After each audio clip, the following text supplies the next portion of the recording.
Welcome, everyone. Super excited for this edition of our webinar today on the IDFA and the changes to the app, to the attribution industry and the changes that Apple made on IDFA on privacy, what it means for the industry. So I'm Mada, I'm one of the founders of Branch, and we have two amazing speakers that will actually do most of the talking today. If you're here and did not come from an email from Branch and you don't know what Branch is a mobile linking and attribution company. We are the main attribution and linking company for today's top brands. And we have more than 50,000 of the world's top apps that run on our systems. So with that, I would introduce you to our speakers today. Alison Schiff is a senior editor for AdExchanger.com, where she covers mobile, Facebook, cross-device measurement, privacy, and the app economy. Previously, she was a senior digital strategist at Direct Marketing News, where she blogged regularly and handled web and social strategy. Welcome, Alison. Thank you. And we also have Alex, who is CEO and co-founder of Branch, where he has taken his extensive background in consumer-faced mobile products and applied it to creating Branch, a technology that has become the standard in mobile linking and measurement. So with that, I will pass it off to Alison. Thank you. Awesome, thank you.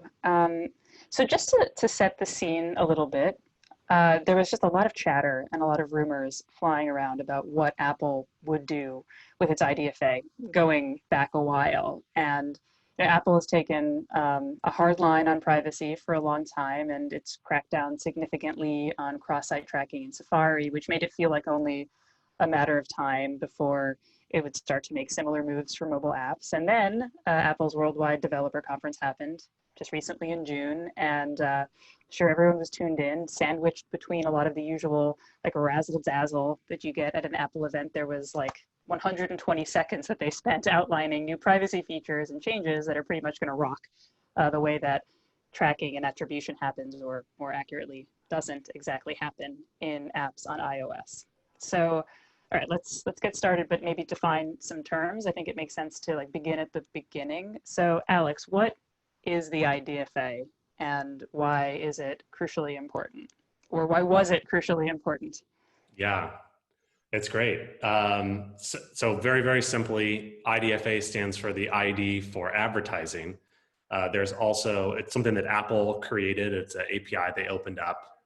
I think it was introduced primarily to try to get away from people using the previous more scary IDs, which were things like IMEI and other things. The cool new feature about it when it was introduced years ago was that it was resettable by the user, and therefore gave the user some control over how other companies could use it, and then they could clear it, similar to how they can clear cookies. The characteristic that's very distinct and valuable about it is that it's accessible and the same, constant, uniform across all apps on the same device. And so if you are in a social networking app, you can read an IDFA on a device. If you're in some gaming app or an e-commerce app, you'll read the exact same value. And therefore, what it does is create a common language for all apps on the device to reference that device when communicating about attribution or advertising targeting or whatever. So the main thing is just common and accessible across all apps. Well, so what exactly did Apple announce at WWDC a couple of weeks ago? I mean, they didn't actually kill IDFA as expected, but I mean, they essentially did the same thing with what moves they made. So just lay it out for us. The announcement that they made was that starting with iOS 14, the IDFA would be inaccessible by default. The specific language is that there's a flag you can set as a user called limit ad tracking. If limit ad tracking is set to true, then if you try to read that value in one of those apps, like the gaming app or social network app or e-commerce app, it's all zeroed out. So by default, upon a new instance of an app, it's set to true. So all of that IDFA is inaccessible. And then in order to access it, you must prompt a user with, and I'm sure everybody's seen this by now, you must prompt a user with some absolutely terrifying language that says that they're gonna, this app wants to track you all over the internet and do terrible things with your data and, and harm you in ways that you can't even imagine. And then you get you can control like a small subtext at the bottom that's like, just a slight shade of gray, darker than the actual background itself to communicate a personal message about why you're asking that. And so if you can somehow convince a user to get past that, only then will you have access to the IDFA. And so, well, I don't know if you want to go in, but I can definitely wax on why I think that is the end of the IDFA. Well, so I mean, in essence, starting with iOS 14, developers have to get opt-in consent for using the IDFA. And then the flip side of that is that this pretty much means that limit ad tracking is just on by default, unless there's an opt-in, right? Exactly. Yeah. But let's focus on SKAdNetwork though. So what exactly is it, and what are the limitations? I get the sense that they are manifold. And how does it compare to the way that things are done today? Yeah. So we'll dive into SKAdNetwork in one sec, but like the key distinction that I think we're at a crossroads in the industry from a measurement and performance monitoring perspective is this concept of aggregate versus device level. Mm-hmm. In the old days with IDFA, it was very, very easy to do device level because you had that common ID to stitch together the click or impression or whatever from one app to the conversion in another. Without the IDFA, it's unclear, and we can talk a little bit more about what that future might look like in a bit. Apple very clearly made a stance that they want SKAdNetwork to be the route, which is on the aggregate only side. There's also a few other, as you started to mention, like Google's model conversions, and there's other alternative ways to do aggregate only. But aggregate only, and especially SKAdNetwork, we believe to be sort of that apocalyptic event that will just demolish the industry as a whole, and therefore probably not the most likely outcome, to be frank. But let's talk a little bit about SKAdNetwork and some of the flaws. So SKAdNetwork, there's three main parties involved in the transaction. Well, you could say four, but I'll talk through it. One is the ad network itself. The ad network has to go to Apple and say, Apple, I want to be an ad network.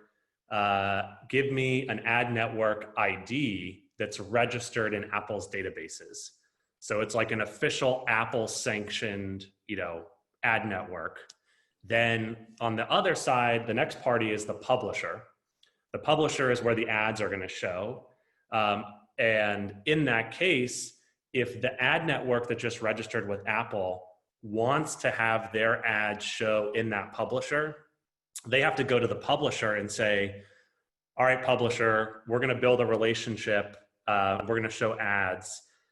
What you need to do is republish your app with our Apple sanctioned ad network ID.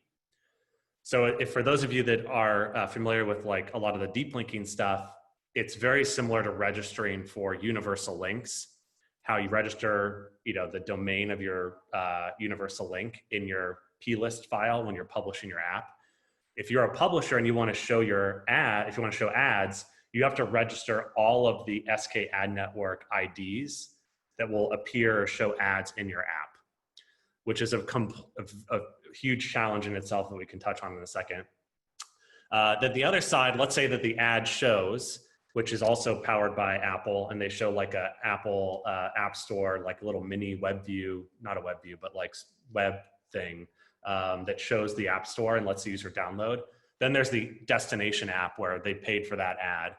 In that case, when the user goes and clicks on the ad and installs the destination or advertiser app, you tell Apple, hey, let's check if this new install occurred from an SKAdNetwork ad.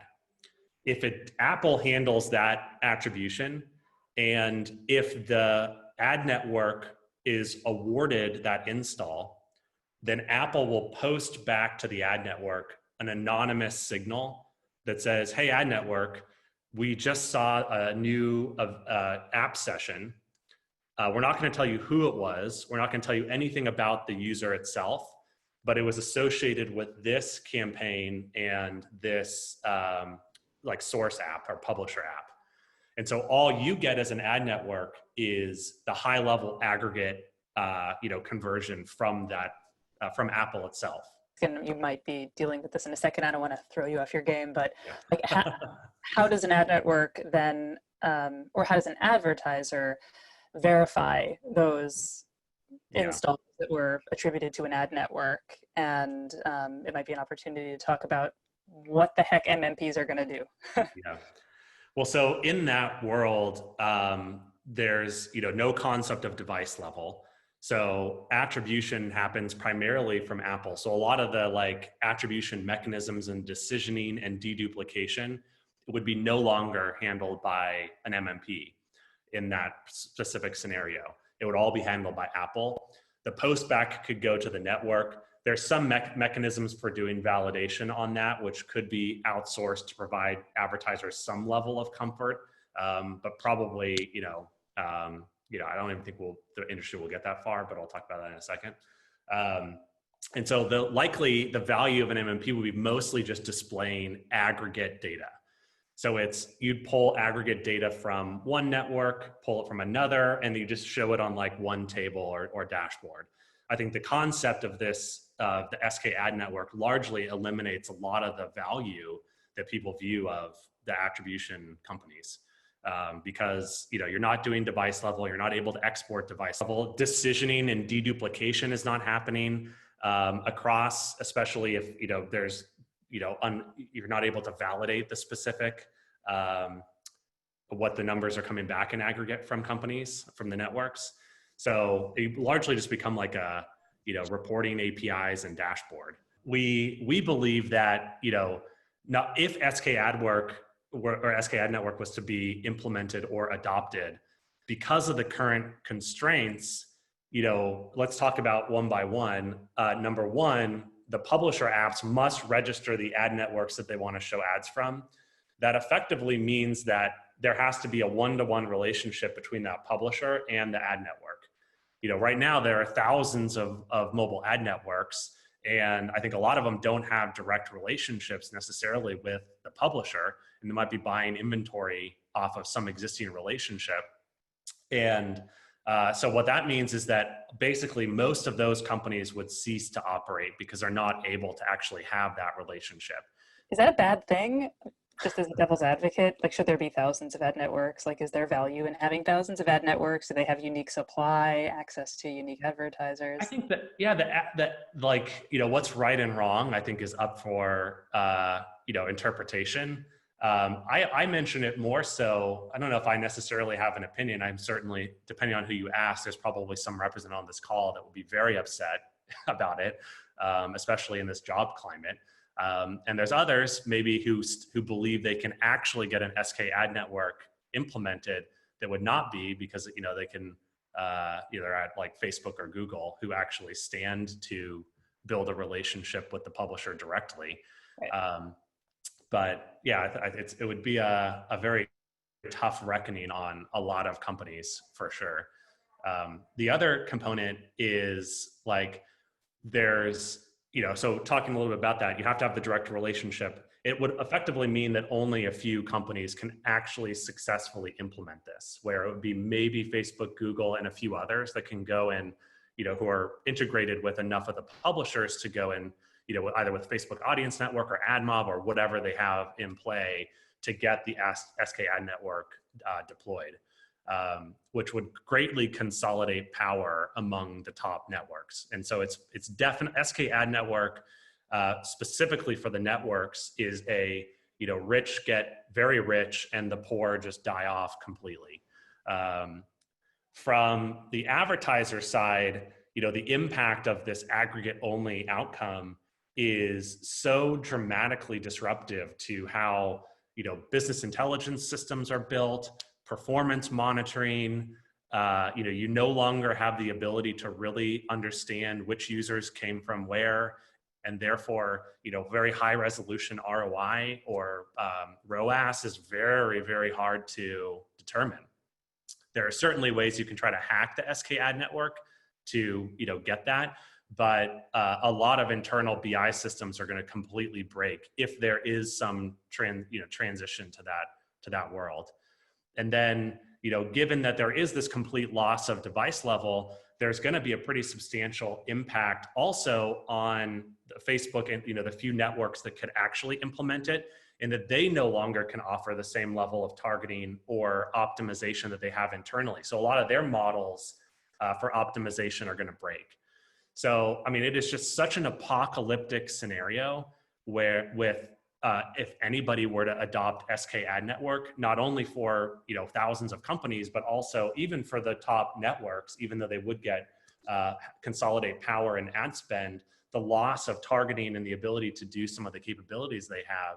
I mean, I just think it's an impossibility that the world would migrate to that direction. It just there's so much momentum and velocity and dependence upon device level interactions as a form for optimization and making this market work.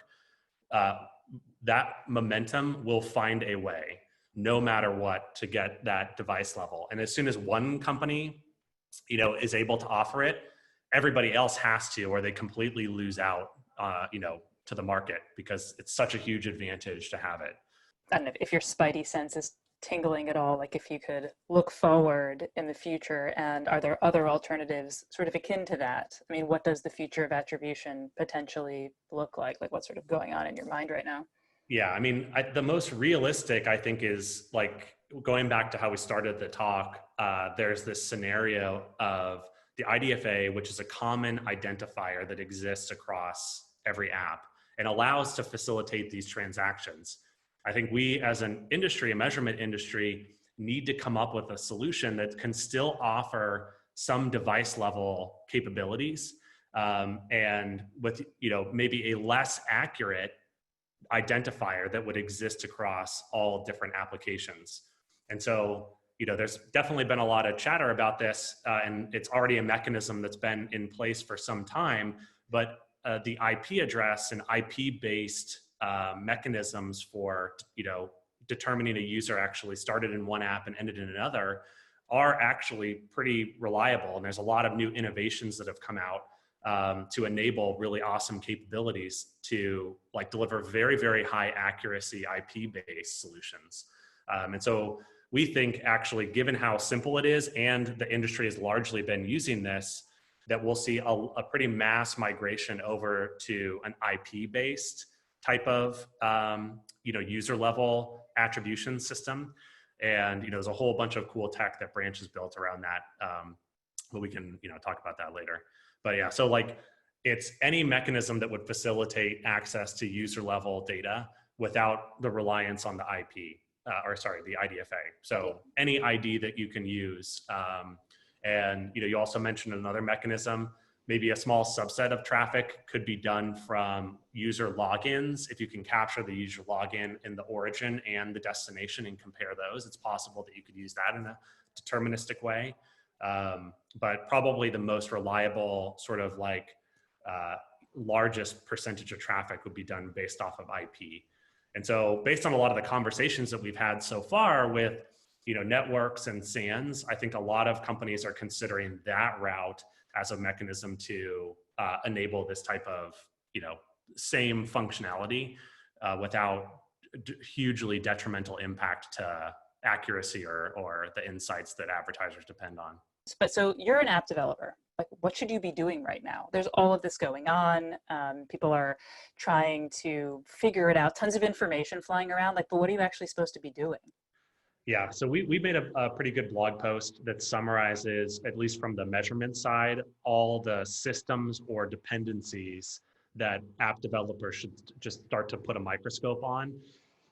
I think probably the most disruptive one that is going to directly affect most companies is their own data warehousing, business intelligence, or internal analytics systems, where before, every single, a user event, be it an impression, a click, or app session or whatever, was accompanied by, an identifier, the IDFA, that was the same across all of those. So if you had any analytics, job or whatever that was calculating things based off that common string of identifiers, that will all break. And so I think it's important and that's a system that generally those systems are a little bit harder to update and maintain, and they're very company specific.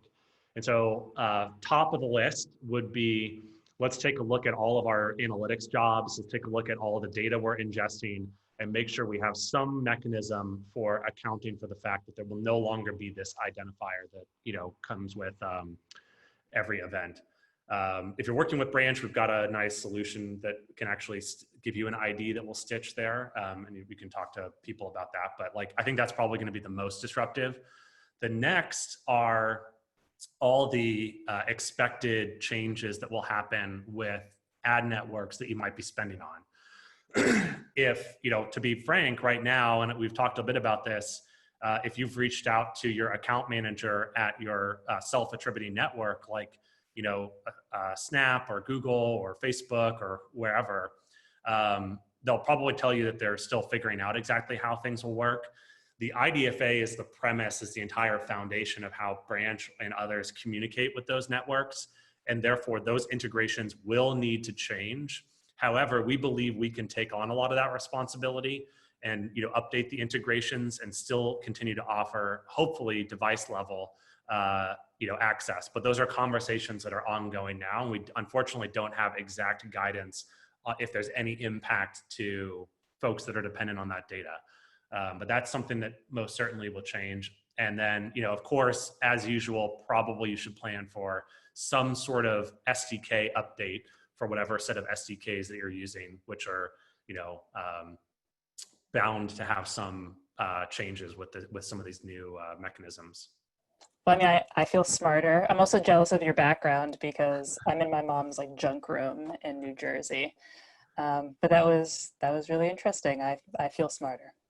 Thanks so much for all the really great questions. One thing I got from Mata, we want to mention that we'll have a follow-up webinar later at some point on how Branch will adapt, but please read our blog post and all that kind of stuff, and you'll get a lot of info there. But thank you so much, Allison. That was incredible. I hope this has, helped a lot of people see and start making some plans as they, realize what's coming down the road.